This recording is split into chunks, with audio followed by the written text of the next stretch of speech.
Assalamualaikum. Para pakar kesehatan holistik kekinian, kalau beneran mau bisa ngencengin healing dan rejuvenation, anti penuaan, memperpanjang health span dan longevity, itu semuanya sekarang ngomongin yang namanya NAD.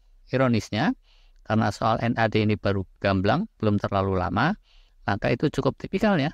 Saat para pakar mau sharing gitu, terus dia tanya, siapa di antara para penonton yang pernah dengar soal NAD?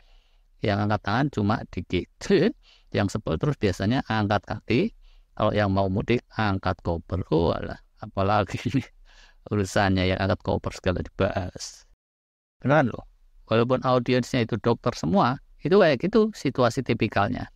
Yang pada paham soal NAD itu rata-rata malah bukan dokter, tapi tukang cireng juga bukan. Walah, omego cireng bareng. Yang paham itu ilmuwan mikrobiologi, biokimia kayak gitu. Nah, padahal ternyata untuk healing dan rejuvenation, untuk kesehatan holistik dan anti penuaan, anti penyakit degeneratif, ternyata NAD ini esensialnya. Bahkan dia esensial untuk hidupnya setiap manusia. Hidupnya kucing juga sih, ditentukan sama NAD. Tapi itu bukan urusan kita. Jadi gini ya, dalam kehidupan manusia itu ada hal-hal yang mesti tersedia real time terus-menerus. Kita udah tahu lah ya, oksigen gitu.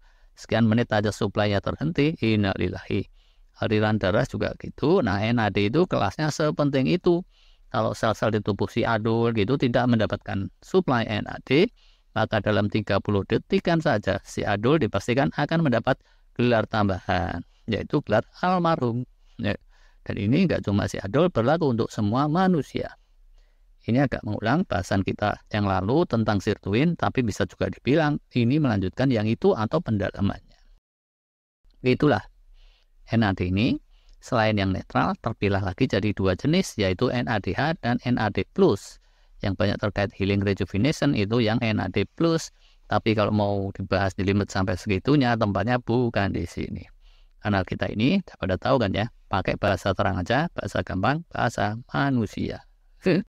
Singkat kata, oleh para pakar telah dipastikan ada 500-an lebih proses-proses metabolisme healing, rejuvenation di tubuh kita yang amat bergantung dengan NAD ini terus-terusan.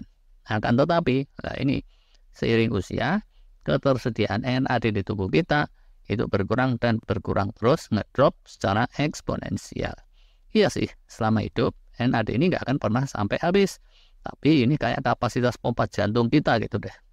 Kalau bayi sehat gitu, kapasitas jantungnya bisa dibilang 95% lebih gitu kinerjanya. Tapi semakin umur ya udah nggak ada lagi tuh manusia dewasa yang kapasitas jantungnya seenergetik bayi sehat itu tadi. Walau begitu ya tetap ada, nggak mungkin sampai nol juga. Sebenarnya gunanya NAD itu apa sih? Yang dianggap esensial oleh para pakar, yaitu penting untuk meng-on-kan proses-proses pemeliharaan dan perbaikan di dalam sel-sel kita. Kalau NAD-nya tinggi, pemeliharaan dan perbaikan sel kenceng banget, tapi kalau rendah level NAD kita akan terdorong cepat tua dan cepat usur. NAD ini esensial antara lain untuk pertama, mempertahankan DNA dan infogenetik kita agar si udin sampai kapanpun tetaplah udin. Kedua, menjaga fungsi dan metabolisme mitokondria, yaitu sumber-sumber energinya untuk setiap sel. Tiganya, dia mengaktifasi sirtuin dan gen-gen untuk umur panjang rejuvenation. Soal sirtuin dulu udah pernah kita bahas, nggak usah diulang lagi. Berikutnya, dia penting untuk survival sel-sel tubuh kita dan pengelolaan kebugarannya. Terus dia juga menekan dan mengelola inflamasi atau peradangan. Dan seterusnya kalau dipanjangin bisa sampai 500 proses tadi itu. Kalau kita sebutin satu-satu selain videonya akan jadi kepanjangan, lambe saya pun bisa jadi double. Singkat cerita, kalau mau jagain agar marka-marka penuaan atau hallmarks of aging nggak menjadi-jadi di tubuh kita, ya NAD ini termasuk yang paling berperan, atau NAD plus gitu, atas jumlah pakar. Proses autofagi yang selalu diomongin para ahli kesehatan kekinian, itu juga bakalan jadi lebih kenceng kalau kita kelimpahan NAD ini.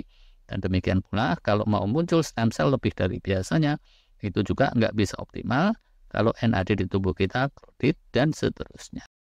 Garis bawahnya yaitu tadi, siapapun yang mau memahami hal-hal esensial dalam upaya untuk meredam penuaan atau keusuran yang dipercepat, mau memahami soal health span dan longevity, mestinya ya harus paham soal NAD.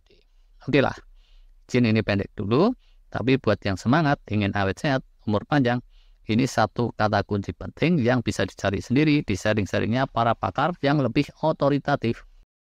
Buat yang males dengerin para pakar yang super ilmiah dan suka dengan yang cara ngobrol-ngobrol santai kayak gini, ya udah, nantikanlah sambungannya dari video ini, insya Allah akan tayang bentar lagi. Terima kasih.